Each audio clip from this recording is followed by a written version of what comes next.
নমস্কার বন্ধুরা, বঙ্গরিশা কুকিং ব্লগে তোমাদের অনেক অনেক স্বাগত। শীত কিন্তু চলে যেতে আর বেশি দেরি নেই।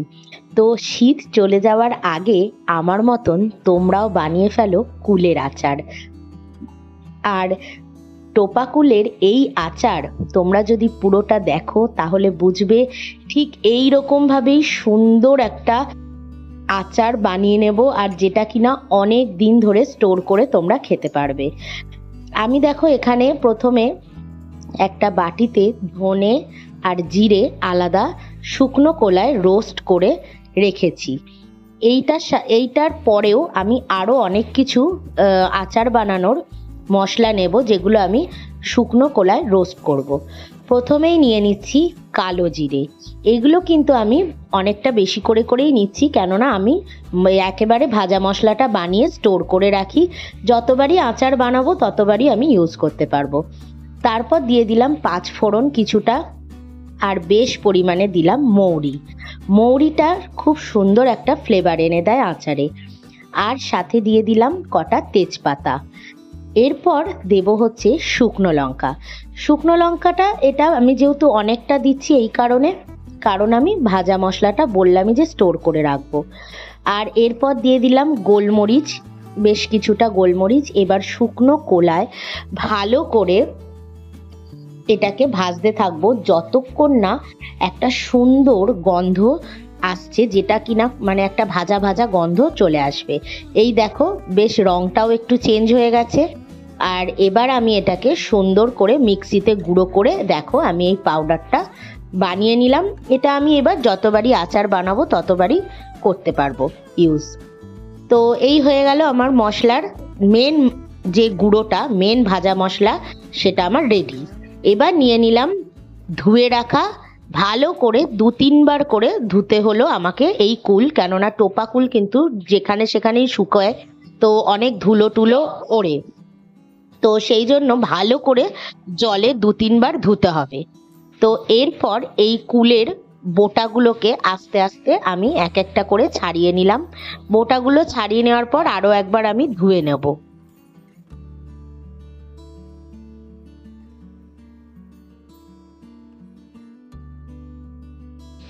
এরপর দিয়ে দিলাম কড়াইতে বেশ খানিকটা তেল। সর্ষের তেল অবশ্যই আচারের জন্য কিন্তু বেস্ট, আর সর্ষের তেল দিয়েই আচার খুব ভালো টেস্ট হয়। তো অনেকটা সর্ষের তেল দেওয়ার পর ওর মধ্যে দিয়ে দিলাম পরিমাণ মতন অল্প একটু পাঁচফোড়ন আর শুকনো লঙ্কা। এটাকে বেশ সুন্দর করে ভালো করে ভাজা ভাজা করে নেব তেলের মধ্যে।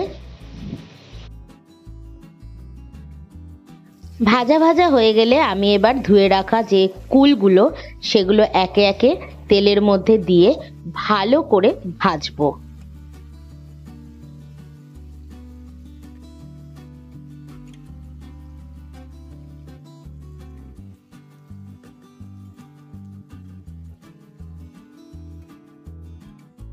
এরপর আমি একটা ছোট পাত্রের মধ্যে নিয়ে নিয়েছি অল্প পরিমাণ তেঁতুল। এখানে আমি পাকা তেঁতুল অনেক কিছুটা জলের মধ্যে ভিজিয়ে রেখেছিলাম 5-7 মিনিট। এবার হাতে করে চটকে নিয়ে ছিবড়াটাকে কিন্তু ফেলে দেব। এই যে আমি এটা তুলে ফেলে দিলাম। শুধুমাত্র কাইটা রাখবো, মানে শুধুমাত্র ঘন যে জলের অংশটা সেটাই রাখবো। আর যখন কুলটা ভালো করে সুন্দর করে ভাজা হয়ে যাবে তখন কিন্তু আমি এবার ওই ভাজা কুলের মধ্যে এই তেঁতুল গোলা জলটা ওপর দিয়ে দিয়ে দেব। এটা কিন্তু অপশনাল, এটা অনেকে দেয় অনেকে দেয় না, তবে আমি দিয়েছি আর অপূর্ব টেস্ট হয়েছে। তোমরা একবার এরকমভাবে বানিয়ে খেতে পারো।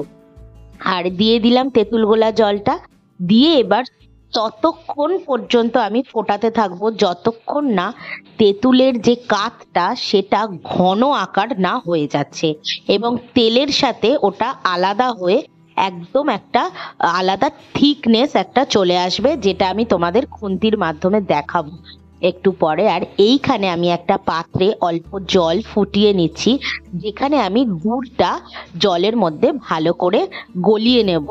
এখানে আমি কিন্তু আখের গুড় ইউজ করছি। আখের গুড়েই আচারটা আমার মনে হয় যে খুব ভালো হয়। তো আখের গুড়টা দিয়ে ভালো করে জলের মধ্যে আগে ফুটিয়ে নেব। আর এই দেখো এই যে তেঁতুলের থেকে মানে তেল থেকে তেঁতুলের কাতটা কিন্তু আলাদা হয়ে গেছে। আর এদিকে গুড়টাও খুব ভালোভাবে ফোটা নিয়ে নিয়েছে।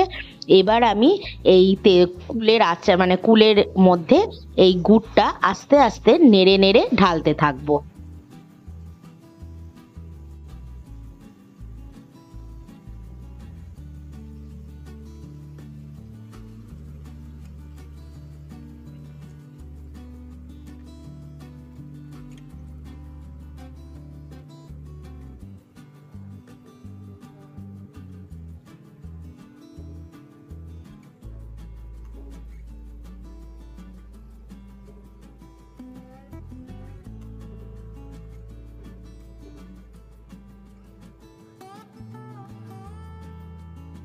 আমার কিন্তু কুলের আচারটা বানাতে মোটামুটি 1 থেকে 1.5 ঘন্টা লেগেছে, কেননা এটা কিন্তু ভালোভাবে ফোটাতে হবে যতক্ষণ না কুলের রংটা চেঞ্জ হচ্ছে। তবে বেশি আবার ফুটিয়ে জাল দিলে কিন্তু আবার আঠার মতন টাইটও হয়ে যেতে পারে। তো একটু মাঝে মধ্যেই এই থিকনেসটা লক্ষ্য রাখতে হবে, যেন কুলের গ্রেভিটাও থাকে ভালো করে, গুড়টাও ঝোলঝোলে থাকে, প্লাস কুলের রংটাও যেন চেঞ্জ হতে থাকে। তো এই জিনিসটা মাথায় রেখেই দেখো আমি আস্তে আস্তে মাঝে মধ্যেই নাড়ছি, আর দেখো গুড়টা আস্তে আস্তে কিন্তু গাঢ় হতে চলেছে, আর এদিকে কুলের রংটাও আস্তে আস্তে চেঞ্জ হচ্ছে। তো এবার আমি দিয়ে দেবো স্বাদ মতন বিট লবণ। আমি কিন্তু এই আচারে কোনো কাঁচা নুন ইউজ করিনি, আমি এখানে বিট লবণ ইউজ করেছি। তো পরিমাণ মতন অল্পই দেবো, কেননা আচারে বেশি নুন তো ভালো লাগে না। অল্প করে বিট লবণ দিয়ে দিলাম, দিয়ে আবার একটু ভালো করে নেড়ে এরপর আমি যে ভাজা মশলাটা গুঁড়ো করে রেখেছিলাম, দেখো কি সুন্দর গ্রেভিটা এসছে। এরপরেই আমি ভাজা মশলাটা দিয়ে ভালো করে নেড়ে আর একটুখানি গাঢ় করে তারপর নামিয়ে নেব।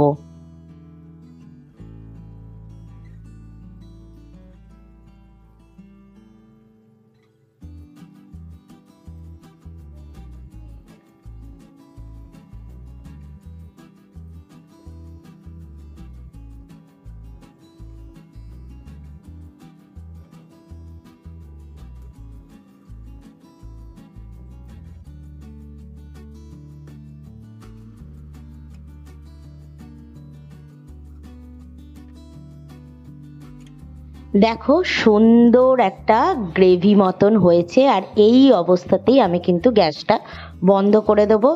আর সারা রাতই আমি রেখে দিয়েছিলাম ঠান্ডা হওয়ার জন্য। আর এখন আমি একটা কাঁচের বয়মে সুন্দর করে আচারটা রেখে দিলাম। তো বন্ধুরা, তোমাদের এই কুলের আচারের রেসিপিটা কেমন লাগলো? যদি ভালো লাগে প্লিজ তোমরা লাইক করো, কমেন্ট করো, আর সাবস্ক্রাইব করে বন্ধু হয়ে পাশে থেকো। আমি তো রেডি করে নিলাম সারা বছরের জন্য কুলের আচার, তাহলে তোমরাও করে নিও। তার শীত কিন্তু যেতে বেশি দেরি নেই, এখনই বানিয়ে নাও।